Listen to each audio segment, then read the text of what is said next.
చట్టపరంగా ఉన్నటువంటి అడ్డంకులకు సంబంధించి ఈ దీనిలో మాత్రం ఎక్కడ ఏం అడ్డంకులండి sir? I have a question, another question అండి. ఏం అడ్డంకులండి అక్కడ?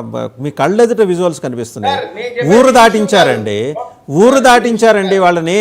మనం ఎక్కడున్నామండి? మనం మిడివల్ ఏజెస్లో లేం, మధ్యయుగంలో లేం మనం. వాసుదేవ్ గారు నేను చెప్పేది ఈ ఇష్యూలో సంబంధించి కాదు. ఈ ఇష్యూ సంబంధించి ఆల్రెడీ చట్టపరంగా చర్యలు తీసుకోవడం స్టార్ట్ చేశారు.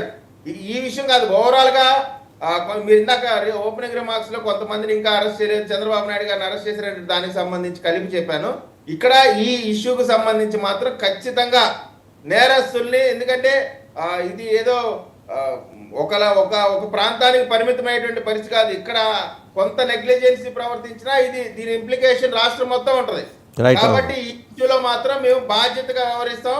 ఎవరైతే వివక్షకు గురారో వారికి కూడా చట్ట ప్రకారంగా ఏ విధంగా ఆదుకోవాలా, వాళ్ళకి ఏ విధంగా రిహాబిలిటేషన్ కార్యక్రమాలు చేయాలన్నీ కూడా ప్రతిపక్ష ఒకసారి వైసీపీ నాయకులు విజయ్ గారి దగ్గరికి, విజయ్ గారి దగ్గరికి వెళ్దాం. అజయ్ గారి దగ్గరికి వెళ్దాం. ఏమంటారండి మీరు? ఇప్పుడు ఈ ఇన్సిడెంట్ చూశారు.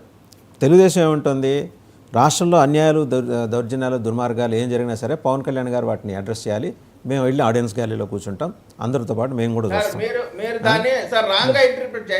మీరు అన్నదే నేను చెబుతున్నా, ఏం మీకు బాధ్యత లేదా? మీకు బాధ్యత లేదా నేను అడుగుతున్నా. పిఠాపురంలో you have a strong leader, మీకు బాధ్యత లేదా? నేను అడుగుతున్నాను, మీకు బాధ్యత లేదా? మీకు బాధ్యత లేదా? నేను అడుగుతున్నాను, మీకు బాధ్యత లేదా? ముందర చెప్పండి. మీకు బాధ్యత లేదా? మీరు కూటమిలో లేరా? మీకు బాధ్యత లేదా? దానికి సమానం చెప్పండి. తీసుకురండి. బహిష్కరించిన దళితుల్ని భుజాల మీద ఎక్కించుకొని గ్రామంలోకి తీసుకురండి. జనం మీకు దండలేస్తారు. ఆయన బహిష్కరణకి గురైన దళితుల్ని విజయ్ కిరణ్ గారు, లెట్ మీ కంప్లీట్, వాళ్ళని భుజం మీద ఎక్కించుకొని గ్రామాన్ని శుద్ధి చేసి వాళ్ళని లోపలికి తీసుకురండి. ఎందుకంటే వాళ్ళకి జరిగిన అవమానానికి మీరు అక్కడ సమాధానం చెప్పాలి. ఏం మీకు బాధ్యత లేదని మీరు జస్ట్ పక్కే తప్పుకుంటే ఎట్లా? ఎవరు తప్పుకున్నారండి? మీరు ఎలా ఆపాదిస్తారు? మీడియాలో వచ్చిన తర్వాత ఎస్ఐ వెళ్ళాడు, మీడియాలో వచ్చిన తర్వాత ఆర్డీఓ వెళ్ళాడు. మీకు అది తెలుసా? మీ నాయకులు ఏం చేస్తున్నారండి అక్కడ?